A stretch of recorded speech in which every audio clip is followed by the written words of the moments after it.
ayoko nang sumali dun sa magulong mundo na yun. Dahil hindi ako para. Ina ni Daniel Padilla nagsalita na tungkol sa pinagdadaanan ngayon ng Kathniel. Dahil sa mainit na topic ngayon, ang hiwalayang Daniel Padilla at Catherine Bernardo, maraming ng showbiz personalities ang mga nagbibigay ng opinyon at reaction sa nangyayari sa Kathniel.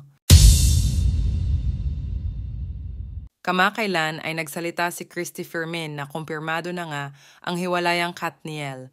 Ang balita ay galing sa kanyang source at hindi niya ito pinangalanan. Matatandaan na mangyak-iyak si Catherine Bernardo sa isang interview na marami pinagdaanan early this year. Ang dami ko daw sa sarili ko, ang dami ko. Samantala nitong nakaraang November 15 ay nasa kaganapan ng marangyang Swiss watch brand na Omega si Daniel Padilla at Catherine Bernardo kung saan sila ay mga brand ambassador. Nirepost ni Catherine ang Instagram story ng celebrity stylist na si Pam Quinones kasama si Maya Salvador at ang asawa nito at si Daniel Padilla. Sa kabila ng isyong hiwalayan ng Kathniel, nakita dito ang power couple na masayang nagsasayawan. Pagkatapos ng event ay hindi na muling nakita ang Kathniel na magkasama, marami ang mga netizens na nagsasabing palabas lang nila ito para hindi mapag-usapan at hindi mabigla ang mga fans ng Kathniel.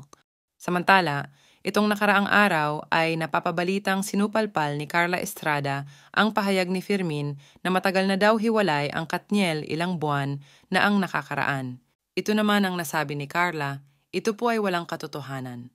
Kailanman ay hindi ko pang hihimasukan o pangungunahan ang personal na buhay ng mga anak ko. Marami na rin ang mga kaibigan ng Kathniel ang nadadawit sa issue, kagaya nila Robbie Domingo, Maha Salvador, Joshua Garcia, Chie Filomeno at Loisa Andalio.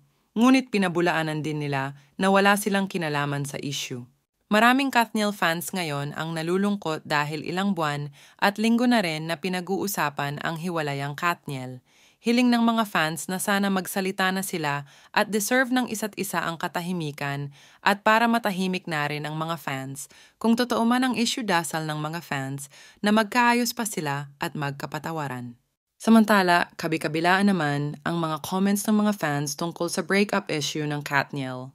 Ayon naman sa kakatapos lang na talakayan ng OG Diaz Showbiz Update na may tumawag daw sa management ng ABS-CBN na kung pwede raw ay patigilin si OG at ang mga kasama na tumigil sa pagbabalita tungkol sa breakup ng Kathniel at lalo na si Daniel Padilla. Sabi naman ni OG na wala pa naman daw personal na kumausap o tumawag sa kanya na taga-management ng ABS-CBN. Inamin naman ni OG Diaz na hindi pa confirmed ang hiwalayang Kathniel sapagkat hindi pa nila nakakapanayam ang panig ng mga ito. Ito naman ang comment ng isang netizens, Tito Ogie still depends of how your breakup ends. Some reasons of breakups needs time to forget and forgive. Cheating is very hard to accept, especially when you gave your all to the person you love. Sabi pa ng isa pang netizen, sana maging okay na lahat magpatawaran na at magkaayos na dahil malapit na ang Pasko at malapit nang maghiwalay ang taon at magbagong taon na. Dagdag pa ng isang netizen, minsan akala mo mamatay ka pag nawala ang isang tao sa buhay mo na minahal mo ng sobrang-sobra, yun pala, magsisimula ka pa lang mabuhay. If we only learn to trust God with all our heart, we can let go of things and people that are not meant for us and allow God's sovereignty in our lives, knowing that His will is always good and perfect.